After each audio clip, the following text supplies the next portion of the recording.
Good morning friends, आप सब कैसे हैं। आज हम लोग पढ़ेंगे रेखा के बारे में। कल हमने पढ़ा था ज्यामिति के कुछ यूक्लिड ने जो जो दिया था उसके बारे में पढ़े थे। आज उसमें एक रेखा के बारे में पढ़ेंगे, रेखा के ऊपर कुछ टॉपिक पढ़ेंगे। और वीडियो शुरू करने से पहले अगर हमारे चैनल पे नए हैं तो हमारे चैनल को सब्सक्राइब करिए। अगर वीडियो अच्छा लगे तो लाइक करिए, कोई भी प्रॉब्लम हो कमेंट करिए, अगर वीडियो अच्छा लगे तो कमेंट करिए। आप आते हैं वीडियो पे।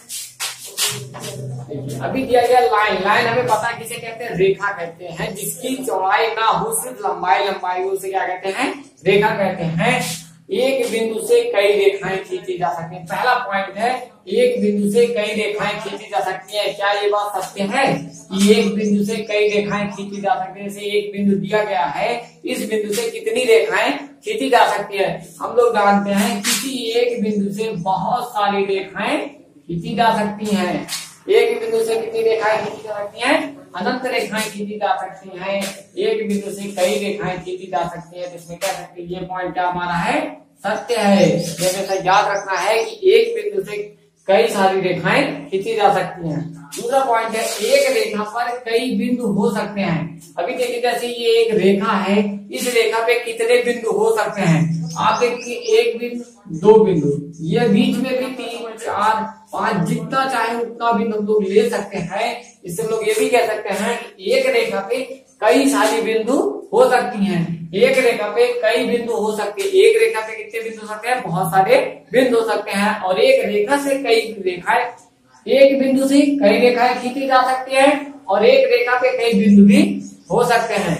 लेकिन अगर आपको फिक्स दो पॉइंट दे दिया जाए, आपको फिक्स 2 पॉइंट दिया जाएगा, क्या करेंगे? आपको एक पॉइंट ये दिया गया, एक पॉइंट ये दिया गया है। कह रहा है इन दो बिंदुओं के बीच में कितनी रेखाएं खींची जा सकती हैं।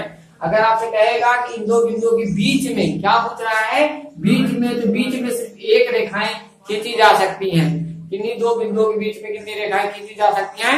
एक रेखा खींची जा सकती है। अगर कोई तीसरी बिंदु इसी पे ले लिया जाए तो हम लोग कह सकते हैं कि एक रेखा पे कितने बिंदु हैं? 3 बिंदु हैं। ये कैसा बिंदु है? ये सारे कैसे बिंदु है? सब एक ही रेखा पे हैं। हम इसको कह सकते हैं समरेखी बिंदु है। कैसे बिंदु है? समरेखी है, मतलब सब उसी रेखा पे स्थित है। इसलिए हम लोग कहेंगे कि ऐसा बिंदु वो सब समरेखी बिंदु है। आपका तीसरा पॉइंट है समरेखी बिंदु, कोलिनियर पॉइंट, मतलब एक ही बिंदु पर, मतलब एक ही रेखा पे जो जो बिंदु पाए जाएंगे सभी वो बिंदु क्या कहलाएंगे? समरेखी कहलाएंगे। एक रेखा पर 3 से अधिक, एक रेखा पर 3 से अधिक, मतलब 2 तो होना चाहिए। 2 तो आता है, एक रेखा खींचने के लिए 2 बिंदु की आवश्यकता होती है। इसलिए ये परिभाषा आप बनाएंगे, एक रेखा पर 3 से अधिक बिंदुओं का होना समरेखी कहलाता है। एक रेखा पे 3 से अधिक बिंदुओं का होना समरेखी बिंदु कहलाता है।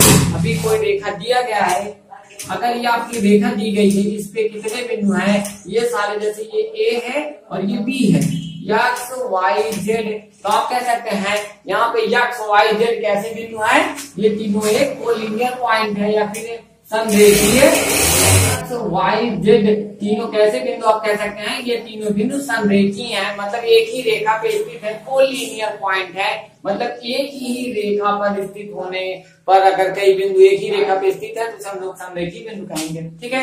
अगला टॉपिक आपका आता है समांतर रेखा।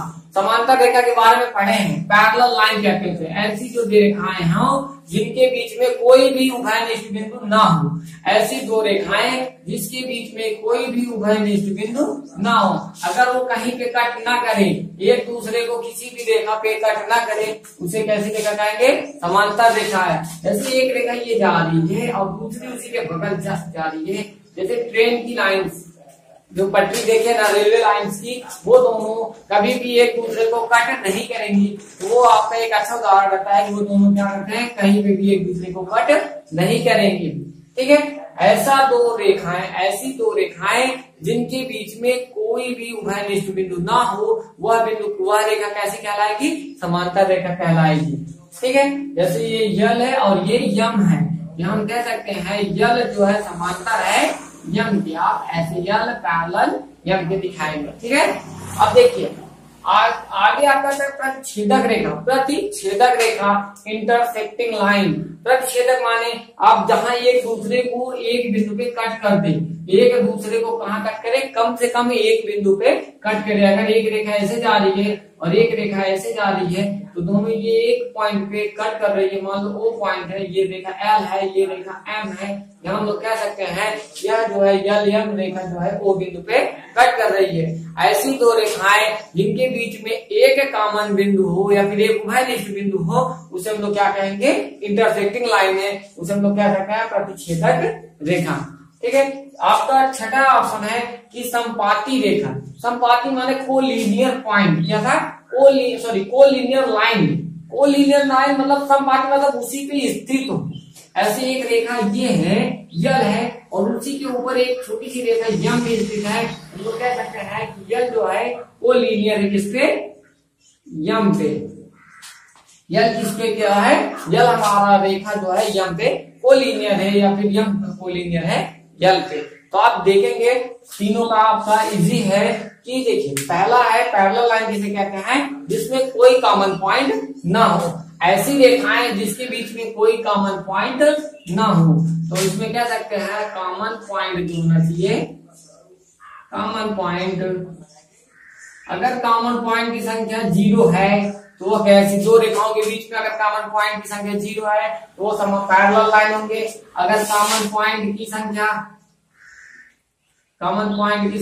1 है तो आप कह सकते हैं इंटरसेक्टिंग लाइन है। अगर वो कॉमन पॉइंट की संख्या आपकी बढ़ा दी जाए, मतलब इनफाइनाइट कर दी जाए, बहुत सारी कर दी जाए, एक दो रेखाओं के बीच में कॉमन बिंदु जो होते हैं वो बहुत सारी हैं, तो वो क्या कहलाएगी, संपाती रेखा। क्या है, आपको सत्य और असत्य बताना है कि एक बिंदु से कितनी रेखाएं खींची जा सकती हैं। एक बिंदु से कितनी रेखाएं खींची जा सकती है। फिर हमने पहले पढ़ा कि एक बिंदु से बहुत सारी रेखाएं खींची जा सकती हैं, एक बिंदु से असंख्य रेखाएं खींची जा सकती हैं। अगर एक बिंदु से असंख्य रेखाएं खींची जा सकती हैं तो आपको कह रहा है कि एक बिंदु से केवल एक ही रेखा खींची जा सकती है, मतलब ये क्या हुआ, हमारा असत्य है। पहला टॉपिक क्या हुआ, दो बिंदु के बीच में मात्र एक रेखा खींची जा सकती है। आप जानते होंगे दो बिंदुओं के बीच में कितनी रेखा खींची जा सकती है, एक रेखा खींची जा सकती है। लेकिन इसमें आपको कह रहा है दो बिंदुओं के बीच में असंख्य रेखाएं खींची जा सकती हैं। दूसरा आपका दे रहा है दो बिंदुओं के बीच में असंख्य रेखाएं खींची जा सकती हैं। तो आप कहेंगे ये क्या टॉपिक हुआ, असत्य है। ठीक है। तीसरा देखिए, आपको कह रहा है निश्चित रूप से बढ़ाया जा सकता है, एक शांत रेखा को दोनों तरफ निश्चित रूप से बढ़ाया जा सकता है। तो आप देखेंगे कि अगर कोई रेखा है तो उसको दोनों तरफ समान रूप से बढ़ाया जा सकता है, मतलब ये क्या हुआ, ये पॉइंट आपका सत्य है। चौथा पॉइंट आप देख लीजिए, आपको ये सब समझ में आ जाएगा अगर आप एक बार हिस्ट्री पढ़ेंगे। कह रहा है कि यदि दो वृत्त बराबर हैं तो उनकी त्रिज्याएं भी बराबर है। यदि दो वृत्त आपस में बराबर हैं तो उनकी त्रिज्याएं क्या है, आपस में बराबर होगा, सत्य है। अगर ऐसे कोई एक वृत्त दिया गया है, एक वृत्त दिया गया और एक दूसरा वृत्त दिया गया है, दोनों की कह रहा है दोनों वृत्त आपस में बराबर है, इसका मतलब ये हो गया कि इसकी भी त्रिज्या और इसकी भी त्रिज्या क्या आपस में बराबर है। तो ये भी कंडीशन क्या हुआ, आपका सत्य पाया गया है। तो ऐसी रेखाएं जिसके बीच में कोई भी उभयनिष्ठ बिंदु ना हो, कोई भी कॉमन पॉइंट ना हो, तो वह कैसी रेखा होगी, समांतर रेखा होगी। अगर आपका दिया गया है ऐसी दो रेखाएं खींची जाए तो वो कैसी रेखाएं होंगी, समांतर रेखाएं होंगी। लंब रेखा, ऐसी दो रेखाएं जिनके बीच में कोण 90 अंश का बने वह रेखा लंब रेखा कहलाती है। अगर ऐसी कोई एक कोण दो रेखाएं हैं इनके बीच में क्रमशः 90 अंश का कोण, इधर से करेंगे तो भी 90 अंश और इधर से करेंगे तो भी कितने अंश का बने, 90 अंश का कोण बने। दो रेखाओं के बीच में अगर यदि कोण 90 अंश का बनता है तो वह रेखाएं लंब रेखा कहलाती है। तीसरा दिया गया आपको रेखाखंड बताना है। तीसरा क्या बताना है, रेखाखंड, वह रेखा जो निश्चित रूप से बढ़ाई ना जा सके, जो वह रेखाखंड उसे कहते हैं जिसे दोनों तरफ निश्चित रूप से बढ़ाया ना जा सके, जिसे दोनों तरफ निश्चित रूप से बढ़ाया ना जा सके वह क्या होता है, रेखाखंड होती है। या फिर आप कह सकते हैं जिसकी एक निश्चित लंबाई हो उसे कहेंगे क्या है, वह एक रेखाखंड है। वृत्त की त्रिज्या बतानी है, क्या बताना है, वृत्त की त्रिज्या। ये वृत्त है, ये वृत्त की त्रिज्या क्या, खींची गई रेखा को त्रिज्या कहते हैं। वृत्त के केंद्र से वृत्त के परिध पर खींची गई रेखा को क्या कहते हैं, वृत्त की त्रिज्या कहते हैं। और आपका पांचवा पॉइंट आता है वर्ग। वर्ग किसे कहते हैं, वर्ग आपको समझ जा चुके होंगे जो दिखेंगे, जैसे वह चार भुजाओं से घिरी आकृति, वह चार भुजाओं से घिरी आकृति जिसके चारों भुजा आपस में बराबर हो तथा प्रत्येक कोण कितने अंश के हो, 90 अंश के हो। मतलब आपके चारों भुजा क्या होना चाहिए, बराबर होना चाहिए और प्रत्येक कोण जो है 90 अंश का होना चाहिए। ठीक है, अब देखिए दिया गया है कि दो बिंदुओं के बीच में, दो बिंदु ए और बी के बीच में एक तीसरी बिंदु सी है और जिसमें दिया गया है कि AC बराबर AB BC के है। AC बराबर किसके है, BC के है। तो सिद्ध कीजिए कि AC बराबर हाफ AB, हाफ क्या है, AB के आधे के बराबर है। यह आपको प्रूव करना है और आपको दिया गया है क्या, AC बराबर BC दिया गया है और ऐसी देखा है कि कह रहा वो उसके बीच में स्थित है। आपको पता होगा कि अगर कोई बिंदु उसी पे स्थित है, उसी रेखा पे, तो वो कैसी बिंदु है, संरेखी बिंदु है और ये रेखा इस पे संपाती भी है। अभी आपको ये चीज दिया गया है तो आप लिख सकते हैं कि AB बराबर क्या है आपका, AB बराबर है AC प्लस BC के, AC प्लस CB के। ठीक है, AB बराबर ये पूरी बड़ी वाली रेखा इन दोनों छोटे पार्ट को अगर जोड़ देंगे तो ये दोनों के बराबर होगा। और फिर यहाँ लिखेंगे AB बराबर AC बराबर BC दिया गया है, इसको मान लीजिए इक्वेशन नंबर 1 रख देंगे। जहाँ CB है वहां रख देंगे क्या, AC। ये AC को AC रहने दीजिए, जहाँ CB है वहां रख देंगे क्या, AC। तो AB बराबर आ गया AC और AC जोड़ के 2AC और एक AC बराबर आ जाएगा, ये 2 से भाग हो जाएगा तो 1/2 AB। ठीक है, अगर आपको दिया गया है कि दो बिंदु A और B के बीच में एक ऐसी बिंदु C है जो उसके बीच में स्थित है तथा AC बराबर BC है, तो सिद्ध करिए कि AC बराबर हाफ ऑफ द AB। तो हम लोग करेंगे क्या, एक फिगर बना लीजिए, एक रेखा AB की है जिसके बीच में C बिंदु रखा, जहाँ पे AC बराबर BC दिया गया है। हमने जानते हैं कि यह रेखा बड़ी वाली रेखा AB बराबर होगा AC प्लस BC के, मतलब ये वाला रेखा इस वाले रेखा में जोड़ देंगे तो आपका बराबर हो जाएगा AB के, बड़ी वाली रेखा के बराबर। हमने वही किया, AB बराबर AC प्लस BC और AC की वैल्यू BC वैल्यू तो हम AC रख सकते हैं, ध्यान में रख दिए AC प्लस AC, 2 बार कर दिया, 2 बार AC जोड़े तो 2AC और AC बराबर हो गया हाफ द AB हो गया। ठीक है, अब 5वां सवाल इसी के आगे कह रहा है, प्रश्न 4 से ही कह रहा है, प्रश्न 4 से ही सिद्ध करिए कि C रेखाखंड के मध्य बिंदु कहलाता है। C कह रहा है कि सिद्ध करिए कि जो क्या है, C मध्य बिंदु है। C क्या है, मध्य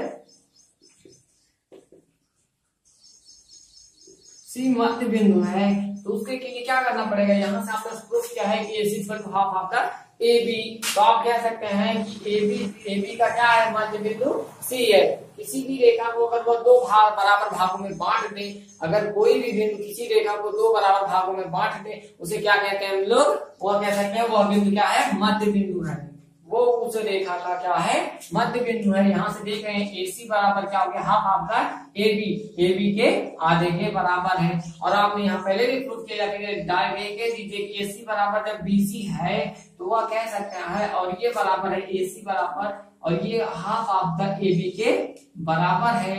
तो आप यहाँ पहले इसको कर दीजिए, इसके बराबर है, फिर इसको करिए इसके बराबर है। अगर AC बराबर जब हाफ ऑफ AB है तो BC भी बराबर होगा 1/2 AB के, 1/2 AB के। तो अभी हमें पता चल गया कि AC जो है AB के आधे के बराबर है और BC भी AB के आधे के बराबर है। तो 2 बराबर भागों में बांट रहा है, तो लोग कह सकते हैं कि AB को 2 बराबर भागों में बांट रहा है ना, बांट रहा है।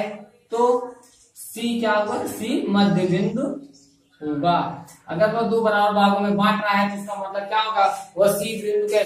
और तीसरी रेखा दी गई है आपका XY और आपसे कह रहा है कि AB बराबर PQ का है, PQ बराबर XY का है। हमने पिछले वीडियो में बताया था अगर त्रिभुज का क्षेत्रफल आयत के बराबर है और आयत का क्षेत्रफल वर्ग के बराबर है, मतलब पहले वाले का तीसरे वाले के क्षेत्रफल के बराबर होगा। मतलब AB बराबर जब PQ है तो PQ बराबर क्या है, XY है। हम लोग रख सकते हैं AB बराबर जहाँ PQ वहां पे क्या रख सकते हैं, XY। इसको कर दी समीकरण 1, इसको कर दी समीकरण 2, आप इजिली इसकी वैल्यू इसमें रख सकते हैं तो हो जाएगा AB बराबर क्या हो गया, XY। आप कह देंगे यही आपको सिद्ध करना था कि अगर 2 रेखाएं तीन रेखाएं दी गई है, पहला दूसरे के बराबर है, दूसरा तीसरे के बराबर है, तो पहला वाला भी तीसरे के बराबर होगा। देखिए आपको सवाल दिया गया है कि एक रेखा है एबी, उसमें दो बिंदु हैं बी और सी, इस प्रकार है कि एसी बराबर बीडी के है, मतलब यहाँ से लेके यहाँ तक की दूरी इस वाले यहाँ से यहाँ तक की दूरी के बराबर है। तो कह रहा है सिद्ध करिए कि ये दूरी यहाँ से और ये दूरी यहाँ से क्या है, आपस में बराबर है। उसके लिए आप इतना इजी तरीका ये है कि आप देखिए, अगर ये बीच वाला पार्ट क्या है, दोनों रेखाओं में आ रहा है ना, ये वाला पार्ट आपका कॉमन आ रहा है, ठीक है। जो कॉमन बिंदु आ रहा है उसी को घटा दीजिए दोनों रेखाओं में से। अगर इस बड़े वाले में से एसी में से बीसी को हटा देंगे तो ए भी बचेगा, और बीडी में से अगर बीसी को हटा देंगे तो क्या बचेगा, सीडी बचेगा। हमारा वही प्रूफ करने के लिए हो जाएगा। तो हम लोग करेंगे इसको, मान लीजिए समीकरण नंबर 1 है, तो करेंगे क्या, समीकरण 1 में दोनों पक्षों में, समीकरण 1 के दोनों पक्षों में क्या करेंगे, घटा देंगे। किसको घटाएंगे, बीसी को। बीसी को घटाने पर, अब बीसी को घटा दीजिए, अगर हम लोग बीसी घटा देंगे तो आ जाएगा क्या, एसी माइनस बीसी, ठीक है, और इधर हो जाएगा बीडी माइनस बीसी, ठीक है। दोनों तरफ हमने एसी में से जब बीसी घटा देंगे, एसी में से बीसी घटा देंगे तो बचेगा क्या हमारा एबी, और बीडी में से बीसी घटा दे, बीडी में से बीसी घटा देंगे तो बचेगा क्या, सीडी। हमारा क्या हो गया, ये प्रूफ हो गया। ये हमें प्रूफ करना था कि अगर आपको एसी बराबर बीडी दिया गया तो प्रूफ करिए एबी बराबर किसके है, सीडी के, ठीक है। देखिए आज की वीडियो में बस इतना ही। अगर आपको हमारा वीडियो अच्छा लगा हो तो इसे शेयर करिए, कोई प्रॉब्लम हो तो कमेंट करिए, लाइक करना ना भूलें। Thank you.